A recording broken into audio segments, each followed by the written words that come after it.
সুখী ভাবনা কাহারে বলে, সুখী যাতনা কাহারে বলে। নমস্কার বন্ধুরা, গল্পের জগতে আপনাদের সবাইকে স্বাগত। আজ রবীন্দ্রনাথ ঠাকুরের গল্পগুচ্ছ অবলম্বনে আমাদের আজকের নিবেদন মাল্যদান। গল্পের জগতে যারা নতুন তার চ্যানেলটি অবশ্যই সাবস্ক্রাইব করে আমাদের সঙ্গে যুক্ত থাকবেন। তো আসুন শুনে নেওয়া যাক আজকের গল্প মাল্যদান। সকালবেলায় শীত শীত ছিল। দুপুরবেলায় বাতাসটি অল্প একটু তাতিয়া উঠিয়া দক্ষিণ দিক হইতে বহিতে আরম্ভ করিয়াছে। যতীন যে বারান্দায় বসিয়াছিল সেখান হইতে বাগানের এক কোণে একদিকে একটি কাঁঠাল ও আর একদিকে একটি শিরীষ গাছের মাঝখানের ফাঁক দিয়া বাহিরের মাঠ চোখে পড়ে। সেই শূন্য মাঠ ফাল্গুনের রৌদ্রে ধুধু করিতেছিল। তাহারই এক প্রান্ত দিয়া কাঁচা পথ চলিয়া গেছে। সেই পথ বাহিয়া বোঝাই খালাস গরুর গাড়ি মন্দগমনে গ্রামের দিকে ফিরিয়া চলিয়াছে। গারোয়ান মাথায় গামছা ফেলিয়া অত্যন্ত বেকারভাবে গান গাইতেছে। এমন সময় পশ্চাতে একটি সহাস্য নারীকণ্ঠ বলিয়া উঠিল, কি যতীন, পূর্বজন্মের কারো কথা ভাবিতেছ বুঝি? যতীন কহিল, কেন পটল, আমি এমনই কি হতভাগা যে ভাবিতে হইলেই পূর্বজন্ম লইয়া টান পারিতে হয়? আত্মীয় সমাজে পটল নামে খ্যাত এই মেয়েটি বলিয়া উঠিল, আর মিথ্যা বড়াই করিতে হইবে না, তোমার ইহজন্মের সব খবরই তো রাখি মশাই। ছি ছি, এত বয়স হইল তবু একটা সামান্য বউ ঘরে আনিতে পারলেন না। আমাদের ওই যে ধনামালিটা, ওরও একটা বউ আছে, তার সঙ্গে দুই বেলা ঝগড়া করিয়া সে পাড়াশুদ্ধ লোককে জানাইয়া দেয় যে বউ আছে বটে। আর তুমি যে মাঠের দিকে তাকাইয়া ভান করিতেছ যেন কার চাঁদ মুখ ধ্যান করিতে বসিয়াছ, এ সমস্ত চালাকি আমি কি আর বুঝি না? ও কেবল লোক দেখাইবার ভরং মাত্র। দেখো যতীন, চেনা বামুনের পৈতের দরকার হয় না। আমাদের ওই ধনাটা তো কোনোদিন বিরহের ছুতা করিয়া মাঠের দিকে অমন তাকায় থাকে না। অতি বড় বিচ্ছেদের দিনেও গাছের তলায় নিড়ানি হাতে উহাকে দিন কাটাতে দেখিয়াছি, কিন্তু উহার চোখে তো অমন ঘোর ঘোর ভাব দেখি নাই। আর তুমি মশাই 7 জন্ম বউয়ের মুখ দেখিলে না, কেবল হাসপাতালে মরা কাটিয়া ও পড়া মুখস্থ করিয়া বয়স পার করিয়া দিলে। তুমি অমনতর দুপুরবেলা আকাশের দিকে গদগদ হইয়া তাকাইয়া থাকো কেন? না, এ সমস্ত বাজে চালাকি আমার ভালো লাগে না, আমার গা জ্বালা করে। যতীন হাত জোর করিয়া কহিল, থাক থাক, আর নয়, আমাকে আর লজ্জা দিও না। তোমাদের ধনাই ধন্য, উহারই আদর্শে আমি চলিতে চেষ্টা করিব। আর কথা নয়, কাল সকালে উঠিয়াই যে কাঠকোরানি মেয়ের মুখ দেখিব তাহারই গলায় মালা দিব। ধিক্কার আমার সহ্য হইতেছে না। পটল বলিল, তবে এই কথাই রহিল?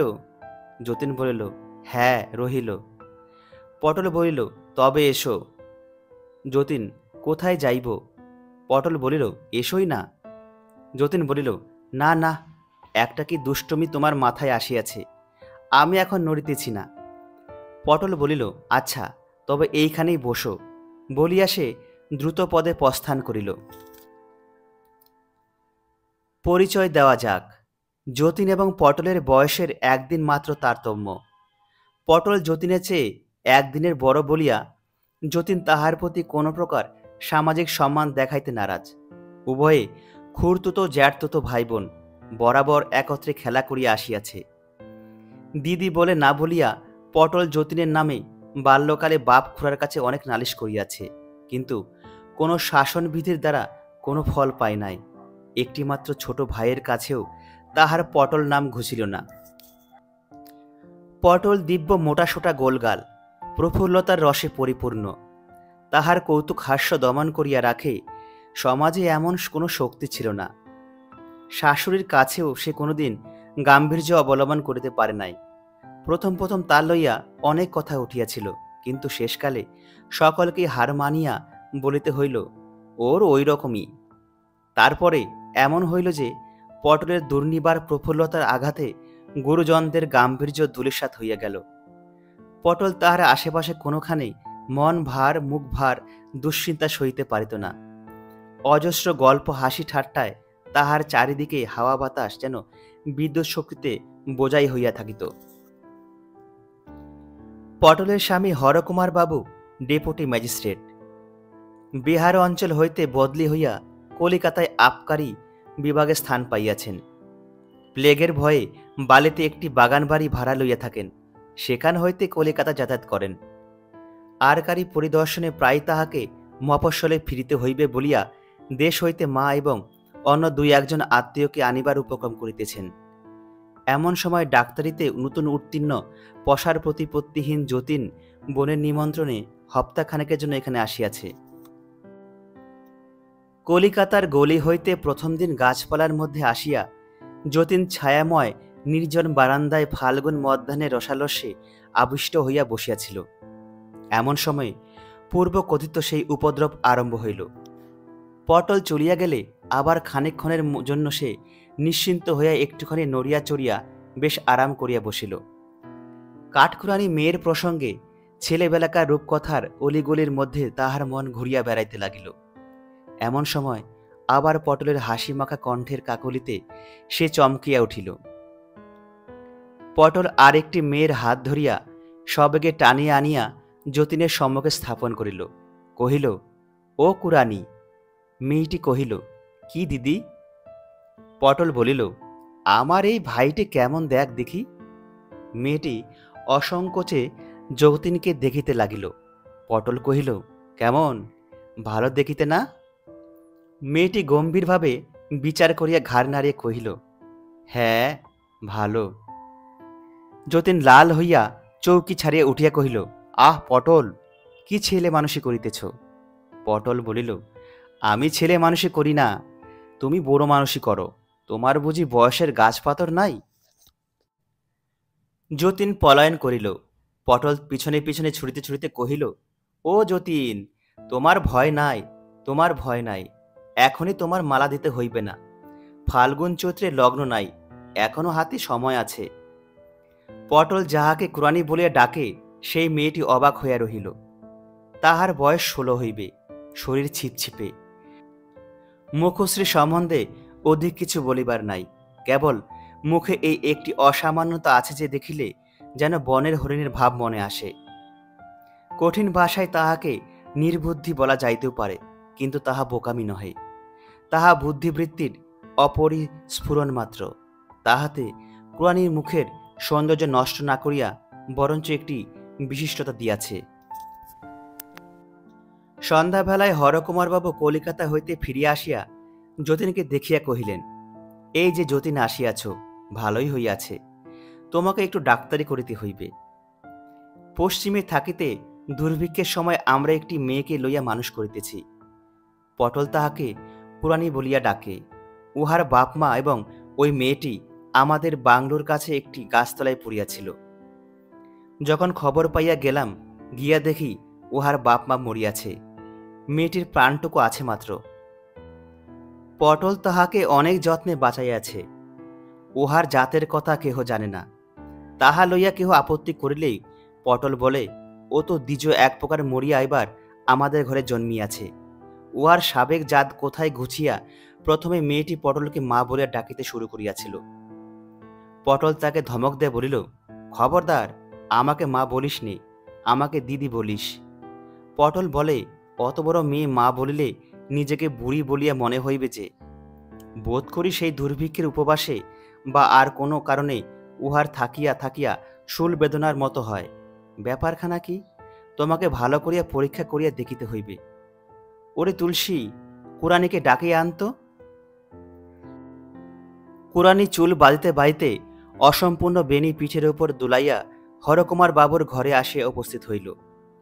তাহার হরিণের মতো চোখ দুটি দুজনের উপর রাখিয়া সে চাহিয়া রহিল। যতীন ইতস্তত করিতেছে দেখিয়া হরকুমার তাহাকে কহিলেন, বৃথা সংকোচ করিতেছ যতীন, উহাকে দেখিতে মস্ত ডাগর, কিন্তু কচি ডাবের মতো উহার ভিতরে কেবল জল ছলছল করিতেছে, এখনো শ্বাসের রেখামাত্র দেখা যায় নাই। ও কিছুই বোঝে না, উহাকে তুমি নারী বলিয়া ভ্রম করিও না, ও বনের হরিণী। যতীন তাহার ডাক্তারি কর্তব্য সাধন করিতে লাগিল। কুড়ানি কিছুমাত্র কুণ্ঠা প্রকাশ করিল না। যতীন কহিল, শরীর যন্ত্রের কোনো বিকার তো বোঝা গেল না। পটল ফস করিয়া ঘরে ঢুকে বলিল, হৃদয় যন্ত্রেরও তো কোনো বিকার ঘটে নাই, তার পরীক্ষা দেখিতে চাও? বলিয়া কুড়ানির কাছে গিয়া তাহার চিবুক স্পর্শ করিয়া কহিল, ও কুড়ানি, আমার এই ভাইটিকে তোর পছন্দ হইয়াছে? কুড়ানি মাথা হেলাইয়া কহিল, হ্যাঁ। পটল কহিল, আমার ভাইকে তুই বিয়ে করিবি? সে আবার মাথা হেলাইয়া কহিল, হ্যাঁ। পটল এবং হরকুমার বাবু হাসিয়া উঠিলেন। কুড়ানি কৌতুকের মর্ম না বুঝিয়া তাহাদের অনুকরণে মুখখানে হাসিতে ভরিয়া চাহিয়া রহিল। যতীন লাল হইয়া উঠিয়া ব্যস্ত হইয়া কহিল, আহ পটল, তুমি বাড়াবাড়ি করিতেছ, ভারী অন্যায়। হরকুমার বাবু, আপনি পটলকে বড় বেশি প্রশ্রয় দিয়া থাকেন। হরকুমার কহিলেন, নহিলে আমিও যে উহার কাছে প্রশ্রয় প্রত্যাশা করিতে পারি না। কিন্তু যতীন, কুড়ানিকে তুমি জানো না বলিয়াই অত ব্যস্ত হইতেছ। তুমি লজ্জা করিয়া কুড়ানিকে শুদ্ধ লজ্জা করিতে শিখাইবে দেখিতেছি। উহাকে জ্ঞান বৃক্ষের ফল তুমি খাওয়াইও না। সকলে উহাকে লইয়া কৌতুক করিয়াছে। তুমি যদি মাঝের থেকে গাম্ভীর্য দেখাও, তবে সেটা উহার পক্ষে একটি অসঙ্গত ব্যাপার হইবে। পটল বলিল, ওই জন্যই তো যতীনের সঙ্গে আমার কোনো কালেই বলিল না। ছেলেবেলা থেকে কেবলই ঝগড়া চলিতেছে, ও বড় গম্ভীর। হরকুমার বলিল, ঝগড়া করাটা বুঝি এমনই করিয়া একেবারে অভ্যাস হইয়া গেছে।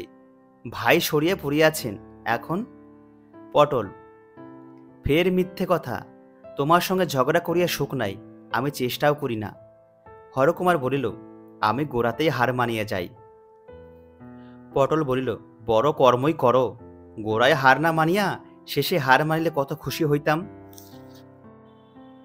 রাত্রে শোবার ঘরে জানলা দরজা খুলিয়া দিয়া যতীন অনেক কথা ভাবিল। যে মেয়ে আপনার বাপ মাকে না খাইতে পাইয়া মরিতে দেখিয়াছে, তাহার জীবনের উপর কি ভীষণ ছায়া পড়িয়াছে। এই নিদারুণ ব্যাপার সে কত বড় হইয়া উঠিয়াছে, তাহাকে লইয়া কি কৌতুক করা যায়? বিধাতা দয়া করিয়া তাহার বুদ্ধিবৃত্তির উপর একটু আবরণ ফেলিয়া দিয়াছেন। এই আবরণ যদি উঠিয়া যায়, তবে অদৃষ্টের রুদ্রলীলার কি ভীষণ চিহ্ন প্রকাশ হইয়া পড়ে। আজ মধ্যাহ্নে গাছের ফাঁক দিয়া যতীন যখন ফাল্গুনের আকাশ দেখিতেছিল, দূর হইতে কাঁঠাল মুকুলের গন্ধ মৃদুতর হইয়া তাহার ঘ্রাণকে আবিষ্ট করিয়া ধরিতেছিল, তখন তাহার মনটা মাধুর্যের কুহেলিকায় সমস্ত জগৎটাকে আচ্ছন্ন করিয়া দেখিয়াছিল। ওই বুদ্ধিহীন বালিকা তাহার হরিণের মতো চোখ দুটি লইয়া সেই সোনালী কুহেলিকা অপসারিত করিয়া দিয়াছে। ফাল্গুনের এই কুঞ্জন গুঞ্জন মর্মরের পশ্চাতে যে সংসার ক্ষুধাতৃষ্ণাতুর দুঃখ কঠিন দেহ লইয়া বিরাট মূর্তিতে দাঁড়াইয়া আছে, উদ্ঘাটিত জবনিকার শিল্প মাধুর্যের অন্তরের সে দেখা দিল। পরদিন সন্ধ্যার সময় কুড়ানির সেই বেদনা ধরিল। পটল তাড়াতাড়ি যতীনকে ডাকিয়া পাঠিল। যতীন আসিয়া দেখিল, কষ্টে কুড়ানির হাতে পায়ে খিল ধরিতেছে, শরীর আড়ষ্ট। যতীন ঔষধ আনিতে পাঠাইয়া বোতলে করিয়া গরম জল আনিতে হুকুম করিল। পটল কহিল, ভারী মস্ত ডাক্তার হইয়াছ, পায়ে একটু গরম তেল মালিশ করিয়া দাও না, দেখিতেছ না পায়ের তেলও হিম হইয়া গেছে। যতীন রোগিণীর পায়ের তলায় গরম তেল সবেকে ঘষিয়া দিতে লাগিল। চিকিৎসা ব্যাপারে রাত্রি অনেক হইল। হরকুমার কলিকাতা হইতে ফিরিয়া আসিয়া বারবার কুড়ানির খবর লইতে লাগিলেন। যতীন বুঝিল, সন্ধ্যাবেলায় কর্ম হইতে ফিরিয়া আসিয়া পটল হরকুমারের অবস্থা অচল হইয়া উঠিয়াছে। ঘন ঘন কুড়ানির খবর লইয়া তাৎপর্য তাই। যতীন কহিল, হরকুমার বাবু ছটফট করিতেছেন, তুমি যাও পটল। পটল কহিল, পরের দোহাই দেবে বই কি, ছটফট কে করিতেছে তা বুঝিয়াছি, আমি গেলেই এখন তুমি বাঁচো। এদিকে কথায় কথায় লজ্জায় মুখ চোখ লাল হইয়া ওঠে, তোমার পেটে যে এত ছিল তা কে বুঝিবে? যতীন বলিল, আচ্ছা দোহাই তোমার, তুমি এইখানে থাকো, রক্ষা করো, তোমার মুখ বন্ধ হইলে বাঁচি। আমি ভুল বুঝিয়াছিলাম, হরকুমার বাবু বোধ হয় শান্তিতে আছেন, এরকম সুযোগ তার সর্বদা ঘটে না। কুরানি আরাম পাইয়া যখন চোখ খুলিল, পটল কহিল, তোর চোখ খোলাইবার জন্য তোর বর যে আজ অনেকক্ষণ ধরিয়া তোকে পায়ে ধরিয়া সাধিয়াছে, আজ তাই বুঝি এত দেরি করিলি? ছি ছি, ওর পায়ের ধুলো নে। কুরানি কর্তব্যবোধে তৎক্ষণাৎ গম্ভীরভাবে যতীনের পায়ের ধুলা লইল। যতীন দ্রুতপদে ঘর হইতে চলিয়া গেল। তাহার পরদিন হইতে যতীনের উপরে রীতিমতো উপদ্রব আরম্ভ হইল। যতীন খাইতে বসিয়াছে, এমন সময় কুরানি আসিয়া অম্লান বদনে পাখা গিয়া তাহার মাছি তাড়াইতে প্রবৃত্ত হইল। যতীন ব্যস্ত হইয়া বলিয়া উঠিল, থাক থাক, কাজ নাই। কুরানি এই নিষেধে বিস্মিত হইয়া মুখ ফিরাইয়া পশ্চাৎবর্তী ঘরের দিকে একবার চাহিয়া দেখিল। তাহার পরে আবার পুনশ্চ পাখা দোলাইতে লাগিল। যতীন অন্তরাল বর্তিনীর উদ্দেশ্যে বলিয়া উঠিল, পটল, তুমি যদি এমন করিয়া আমাকে জ্বালাও তবে আমি খাইব না, আমি এই উঠিলাম। বলিয়া উঠিবার উপক্রম করিতেই কুরানি পাখা ফিরিয়া দিল। যতীন বালিকার বুদ্ধিহীন মুখে তীব্র বেদনার রেখা দেখিতে পাইল। তৎক্ষণাৎ অনুতপ্ত হইয়া সে পুনর্বার বসিয়া পড়িল। কুরানি যে কিছু বোঝে না, সে যে লজ্জা পায় না, বেদনা বোধ করে না, এ কথা যতীনও বিশ্বাস করিতে আরম্ভ করিয়াছিল। আজ চকিতের মধ্যে দেখিল সকল নিয়মেরই ব্যতিক্রম আছে, এবং ব্যতিক্রম কখন হঠাৎ ঘটে আগে হইতে তাহা কেহই বলিতে পারে না। কুরানি পাখা ফেলিয়া দিয়া চলিয়া গেল। পরদিন সকালে যতীন বারান্দায় বসিয়া আছে। গাছপালার মধ্যে কোকিল অত্যন্ত ডাকাডাকি আরম্ভ করিয়াছে। আমের বোলের গন্ধে বাতাস ভারাক্রান্ত। এমন সময় সে দেখিল কুরানি চায়ের পেয়ালা হাতে লইয়া যেন একটু ইতস্তত করিতেছে। তাহার হরিণের মতো চক্ষে একটা সকরুণ ভয় ছিল। সে চা লইয়া গেলে যতীন বিরক্ত হইবে কিনা ইহা যেন সে বুঝিতে উঠিতে পারিতেছিল না। যতীন ব্যথিত হইয়া উঠিয়া অগ্রসর হইয়া তাহার হাত হইতে পেয়ালা লইল। এই মানব জন্মের হরিণ শিশুটিকে তুচ্ছ কারণে কি বেদনা দেওয়া যায়? যতীন যেমনই পেয়ালা লইল, অমনি দেখিল বারান্দার অপর প্রান্তে পটল সহসা আবির্ভূত হইয়া নিঃশব্দ হাস্যে যতীনকে কিল দেখাইল। ভাবটা এই যে, কেমন ধরা পড়িয়াছ? সেই দিন সন্ধ্যার সময় যতীন একখানি ডাক্তারি কাগজ পড়িতেছিল। এমন সময় ফুলের গন্ধে চকিত হইয়া উঠিয়া দেখিল কুরানি বকুলের মালা হাতে ঘরের মধ্যে প্রবেশ করিল। যতীন মনে মনে কহিল, বড়ই বাড়াবাড়ি হইতেছে। পটলের এই নিষ্ঠুর আমোদে তার প্রশ্রয় দেওয়া উচিত হয় না। কুরানিকে বলিল, ছি ছি কুরানি, তোমাকে লইয়া তোমার দিদি আমোদ করিতেছেন, তুমি বুঝতে পারো না? কথা শেষ করিতে না করিতেই কুরানি ত্রস্ত সংকুচিতভাবে প্রস্থানের উপক্রম করিল। যতীন তখন তাড়াতাড়ি ডাকিয়া কহিল, কুরানি, দেখি তোমার মালা দেখি, বলিয়া মালাটি লইয়া তার হাত থেকে লইল। কুরানির মুখে একটি আনন্দের উজ্জ্বলতা ফুটিয়া উঠিল। অন্তরাল হইতে সেই মুহূর্তে একটি উচ্চ হাস্যের উচ্ছ্বাস ধ্বনি শোনা গেল। পরদিন সকালে উপদ্রব করিবার জন্য পটল যতীনের ঘরে গিয়া দেখিল ঘর শূন্য। একখানি কাগজে কেবল লেখা আছে, পালাইলাম, শ্রী যতীন। ও কুরানি, তোর বর যে পালাইল, তাহাকে রাখিতে পারলি না?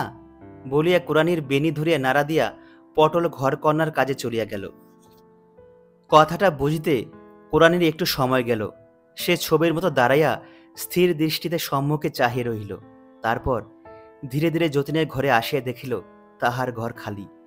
তার পূর্ব সন্ধ্যার উপহারের মালাটা টেবিলের ওপর পড়িয়া আছে। বসন্তের প্রাতকালটা স্নিগ্ধ সুন্দর। রৌদ্রটি কম্পিত কৃষ্ণচূড়ার শাখার ভিতর দিয়া ছায়ার সহিত মিশিয়া বারান্দার উপর আসিয়া পড়িয়াছে। কাঠবিড়ালি লেজ পিঠে তুলিয়া চুরাচুরি করিতেছে, এবং সকল পাখি মিলিয়া নানা সুরে গান গাহিয়া তাহাদের বক্তব্য বিষয় কিছুতেই শেষ করিতে পারিতেছে না। পৃথিবীর এই কোণটুকুতে যেন এই খানিকটা ঘনপল্লব ছায়া এবং রৌদ্র রচিত জগৎখণ্ডের মধ্যে প্রাণের আনন্দ ফুটিয়া উঠিতেছিল। তাহারই মাঝখানে ওই বুদ্ধিহীন বালিকা তাহার জীবনের, তাহার চারিদিকের সঙ্গত কোনো অর্থ বুঝিয়া উঠিতে পারিতেছিল না। সমস্তই কঠিন প্রহেলিকা। কি হইল, কি এমন হইল? তারপরে এই প্রভাত, এই গৃহ, এই যাহা কিছু সমস্তই এমন একেবারে শূন্য হইয়া রহিয়া গেল। যাহার বুঝিবার সামর্থ্য অল্প, তাহাকে হঠাৎ একদিন নিজ হৃদয়ের এই অতল বেদনার রহস্য গর্ভে কোনো প্রদীপ হাতে না দিয়া কে নামাইয়া দিল। জগতের এই সহজ উচ্ছ্বসিত প্রাণের রাজ্যে এই গাছপালা মৃগ পক্ষীর আত্মবিস্মিত কলরবের মধ্যে কে তাহাকে আবার টানিয়া তুলিতে পারিবে? পটল ঘর কণার কাজ সারিয়া কুড়ানির সন্ধান লইতে আসিয়া দেখিল, সে যতীনের পরিত্যক্ত ঘরে তাহার খাটের খোরা ধরিয়া মাটিতে পড়িয়া আছে। শূন্য শয্যাটাকে যেন পায়ে ধরিয়া সাইতেছে। তাহার বুকের ভিতরে যে একটা সুধার পাত্র লুকানো ছিল, সেইটে যেন শূন্যতার চরণে বৃথা আশ্বাসে উপর করিয়া ঢালিয়া দিতেছে। ভূমিতলে পুঞ্জীভূত সেই স্থলিত কেশা লুণ্ঠিত বসনা নারী যেন নীরব একাগ্রতার ভাষায় বলিতেছে, লও লও আমাকে লও, ওগো আমাকে লও। পটল বিস্মিত হইয়া কহিল, ও কি হইতেছে কুড়ানি? কুড়ানি উঠিল না। সে যেমন পড়িয়াছিল তেমনি পড়িয়া রহিল। পটল কাছে আসিয়া তাহাকে স্পর্শ করিতে সে উচ্ছ্বসিত হইয়া ফুলিয়া ফুলিয়া কাঁদিতে লাগিল। পটল তখন চকিত হইয়া বলিয়া উঠিল, ও পোড়ার মুখী, সর্বনাশ করিয়াছিস, মরিয়াছিস। হরকুমারকে পটল কুড়ানির অবস্থা জানাইয়া কহিল, এ কি বিপদ ঘটিল? তুমি কি করিতেছিলে? তুমি আমাকে কেন বারণ করিলে না? হরকুমার কহিল, তোমাকে বারণ করা যে আমার কোনো কালে অভ্যাস নাই। বারণ করিলে কি ফল পাওয়া যাইত? পটল বলিল, তুমি কেমন স্বামী? আমি যদি ভুল করি তুমি আমাকে জোর করিয়া থামাইতে পারো না?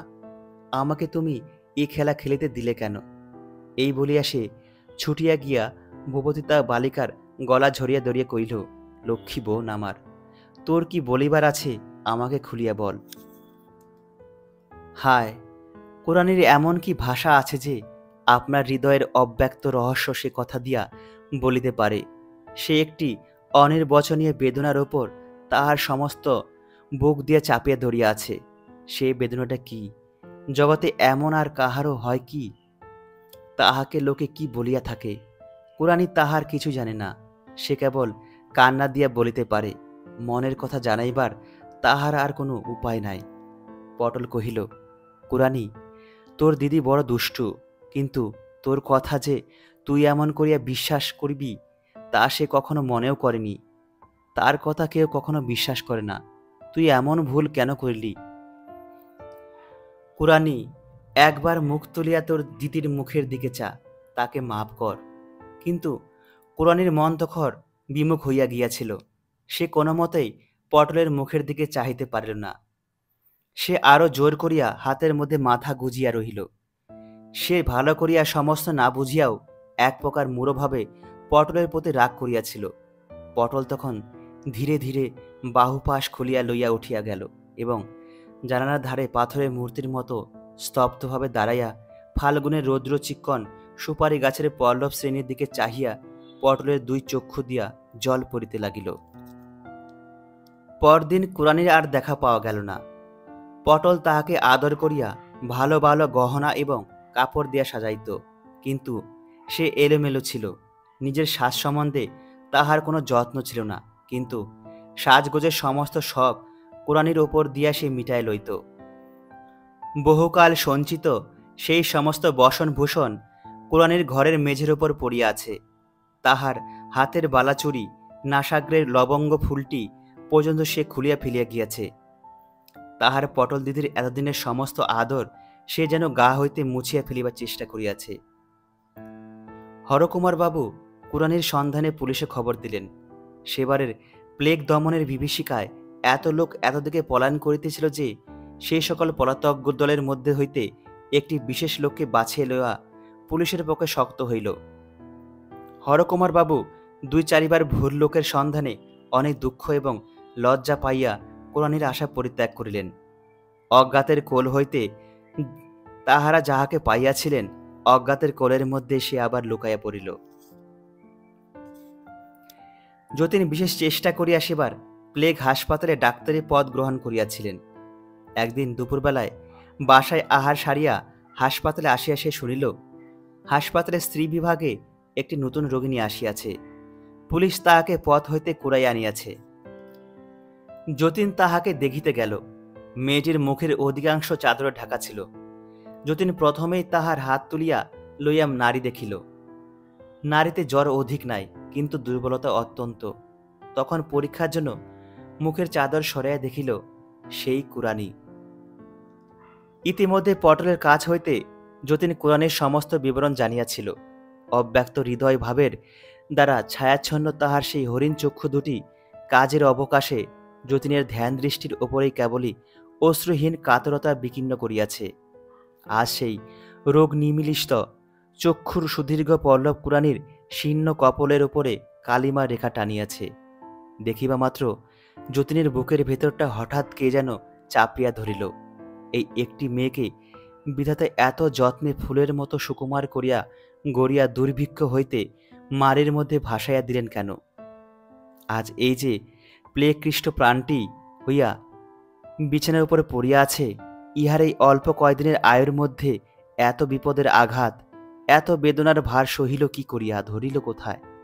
যতীনই বা ইহার জীবনের মাঝখানে তৃতীয় আর একটি সংকটের মতো কোথা হইতে আসিয়া জড়াইয়া পড়িল। রুদ্ধ দীর্ঘ নিঃশ্বাস যতীনের বক্ষদ্বারে আঘাত করিতে লাগিল, কিন্তু সেই আঘাতের তাড়নায় তাহার হৃদয়ের তারে একটি সুখের মিরো বাজিয়া উঠিল। যে ভালোবাসা জগতে দুর্লভ, যতীন তাহা না চাহিতেই ফাল্গুনের একটি মধ্যাহ্নে একটি পূর্ণ বিকশিত মাধবী মঞ্জুরির মতো অকস্মাৎ তার পায়ের কাছে আপনি আসিয়া খসিয়া পড়িয়াছে। যে ভালোবাসা এমন করিয়া মৃত্যুর দ্বার পর্যন্ত আসিয়া মূর্ছিত হইয়া পড়ে, পৃথিবীতে কোন লোক সেই দেবভোগ্য নৈবেদ্য লাভের অধিকারী? যতীন কুরানির পাশে বসিয়া তাহাকে অল্প অল্প গরম দুধ খাওয়াইয়া দিতে লাগিল। খাইতে খাইতে অনেকক্ষণ পরে সে দীর্ঘ নিঃশ্বাস ফেলিয়া চোখ মেলিল। যতীনের মুখের দিকে চাহিয়া তাহাকে সুদূর স্বপ্নের মতো যেন মনে করিয়া লইতে চেষ্টা করিল। যতীন তখন তাহার কপালে হাত রাখিয়া একটুখানি নাড়া দিয়া কহিল, কুরানি। তখন তাহার অজ্ঞানের শেষ ঘোরটুকু হঠাৎ ভাঙিয়া গেল। যতীনকে সে চিনিল এবং তখনই তাহার চোখের উপরে বাষ্পকোমল আর একটি মোহের আবরণ পড়িল। প্রথম মেঘ সমাগমে সুগভীর আষাঢ়ের আকাশের মতো কুরানির কালো চোখ দুটির ওপর একটি যেন সুদৃঢ় ব্যাপী সজল স্নিগ্ধতা ঘনায় আসিল। যতীন সকরুণ যত্নের সহিত কহিল, কুরানি, এই দুধটুকু শেষ করিয়া ফেল। কুরানি একটু উঠিয়া বসিয়া পেয়ালার ওপর একটু যতীনের মুখে স্থির দৃষ্টিতে চাহিয়া সেই দুধটুকু ধীরে ধীরে খাইয়া ফেলিল। হাসপাতালের ডাক্তার একটিমাত্র রোগীর পাশে সমস্তক্ষণ বসিয়া থাকিলে কাজও চলে না, দেখিতেও ভালো হয় না। অন্যত্র কর্তব্য সারিবার জন্য যতীন যখন উঠিল, তখন ভয়ে ও নৈরাশ্যে কুরানির চোখ দুটি ব্যাকুল হইয়া পড়িল। যতীন তাহার হাত ধরিয়া তাহাকে আশ্বাস দিয়া কহিল, আমি আবার এইখানে আসিব কুরানি, তোমার কোনো ভয় নাই। যতীন কর্তৃপক্ষদিগকে জানাইল যে এই নতুন আনিত রোগিণীর প্লেগ হয় নাই, সে না খাইয়া দুর্বল হইয়া পড়িয়াছে। এখানের জন্য প্লেগ রোগীর সঙ্গে থাকিলে তাহার পক্ষে বিপদ ঘটিতে পারে। বিশেষ চেষ্টা করিয়া যতীন কুরানিকে অন্যত্র লইয়া যাইবার অনুমতি লাভ করিল এবং নিজের বাসায় লইয়া গেল। পটলকে সমস্ত খবর দিয়া একখানি চিঠিও লিখিয়া দিল। সেই দিন সন্ধ্যার সময় রোগী এবং চিকিৎসক ছাড়া ঘরে আর কেহ ছিল না। শিয়রের কাছে রঙিন কাগজের আবরণে ঘেরা একটি কেরোসিন ল্যাম্প ছায়াচ্ছন্ন মৃদু আলোক বিকীর্ণ করিতেছিল। ব্র্যাকেটের ওপরে একটি ঘড়ি নিস্তব্ধ ঘরে টিকটিক শব্দে দোলক দুলাইতেছিল। যতীন কুরানির কপালে হাত দিয়া কহিল, তুমি কেমন বোধ করিতেছ কুরানি? কুরানি কোনো তাহার উত্তর না দিয়া যতীনের হাতটি আপনার কপালে চাপিয়া রাখিয়া দিল। যতীন আবার জিজ্ঞাসা করিল, ভালো বোধ হইতেছে? কুরানি একটুখানি চোখ বুজিয়া কহিল, হ্যাঁ। যতীন জিজ্ঞাসা করিল, তোমার গলায় এটা কি কুরানি? কুরানি তাড়াতাড়ি কাপড়টা টানিয়া তাহা ঢাকিবার চেষ্টা করিল। যতীন দেখিল যে এক গাছে শুকনো বকুলের মালা। তখন তাহার মনে পড়িল সে মালাটি কি। ঘড়ির টিকটিক শব্দের মধ্যে যতীন চুপ করিয়া বসিয়া ভাবিতে লাগিল। কুরানির এই প্রথম লুকাইবার চেষ্টা, নিজের হৃদয়ের ভাব গোপন করিবার এই তাহার প্রথম প্রয়াস। কুরানি মৃগ শিশু ছিল, সে কখনো হৃদয়ে ভারাতুর যুবতী নারী হইয়া উঠিল। কোন রৌদ্রের আলোকে, কোন রৌদ্রের উত্তাপে তাহার বুদ্ধির উপরকার সমস্ত কুয়াশা কাটিয়ে গিয়া তাহার লজ্জা, তাহার শঙ্কা, তাহার বেদনা এমন হঠাৎ প্রকাশিত হইয়া পড়িল। রাত্রি 2টা-2:30টার সময় যতীন চৌকিতে বসিয়া ঘুমাইয়া পড়িয়াছিল। হঠাৎ দ্বার খোলার শব্দে চমকে উঠিয়া দেখিল পটল এবং হরকুমার বাবু এক বড় ব্যাগ হাতে ঘরের মধ্যে প্রবেশ করিলেন। হরকুমার কহিলেন, তোমার চিঠি পাইয়া কাল সকালে আসিব বলিয়া বিছানায় শুইলাম। অর্ধেক রাত্রে পটল কহিল, ওগো, কাল সকালে গেলে কুড়ানিকে দেখিতে পাইব না, আমাকে এখনই যাইতে হইবে। পটলকে কিছুতেই বুঝাই রাখা গেল না। তখন একটি গাড়ি করিয়া বাহির হইয়া পড়িয়াছি। পটল হরকুমারকে কহিল, চলো, তুমি যতীনের বিছানায় শোবে চলো। হরকুমার ঈষৎ আপত্তিকর আড়ম্বর করিয়া যতীনের ঘরে গিয়া শুইয়া পড়িলেন। তাহারা নিদ্রা যাইতেও দেরি হইল না। পটল ফিরিয়া আসিয়া যতীনকে ঘরের এক কোণে ডাকিয়া জিজ্ঞাসা করিল, আশা আছে? যতীন কুড়ানির কাছে আসিয়া তাহার নাড়ি দেখিয়া মাথা নাড়ে ইঙ্গিত জানাইল যে আশা নাই। পটল কুড়ানির কাছে আপনাকে প্রকাশ না করিয়া যতীনকে আড়ালে লইয়া কহিল, যতীন, সত্য বলো, তুমি কি কুড়ানিকে ভালোবাসো না? যতীন পটলকে কোনো উত্তর না দিয়া কুড়ানির বিছানার পাশে আসিয়া বসিল। তাহার হাত চাপিয়া ধরিয়া নাড়া দিয়া কহিল, কুড়ানি, কুড়ানি।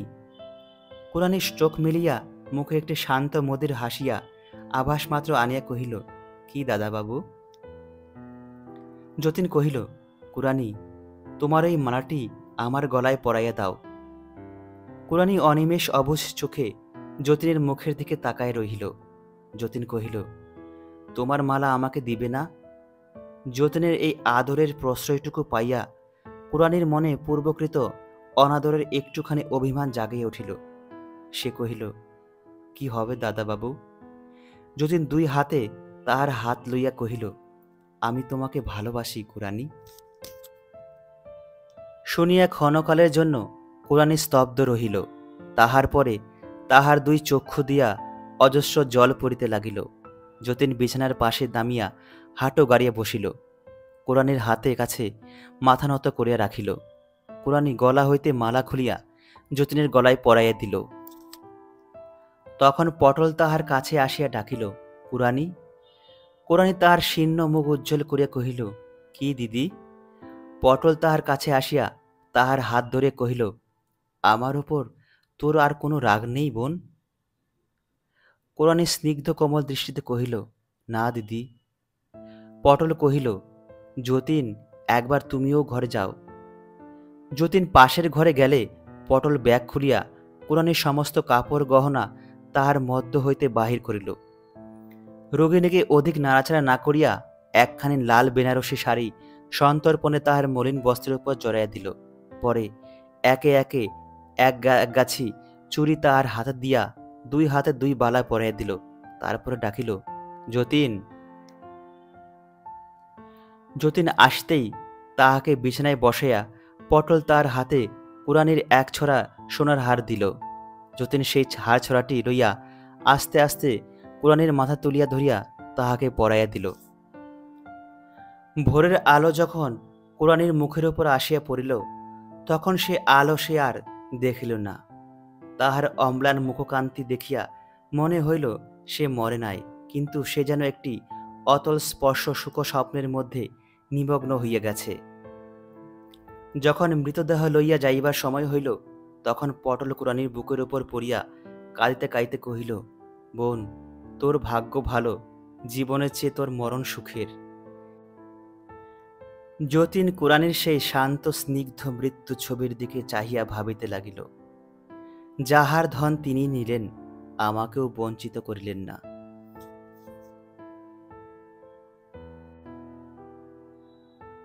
শুনছিলেন রবীন্দ্রনাথ ঠাকুর রচিত ছোট গল্প মাল্যদান। আমাদের চ্যানেলের গল্প আপনাদের ভালো লেগে থাকলে অবশ্যই লাইক, কমেন্ট এবং শেয়ার করে আমাদের পাশে থাকবেন। দেখা হচ্ছে পরের ভিডিওতে। ততক্ষণ সবাই ভালো থাকবেন, সুস্থ থাকবেন।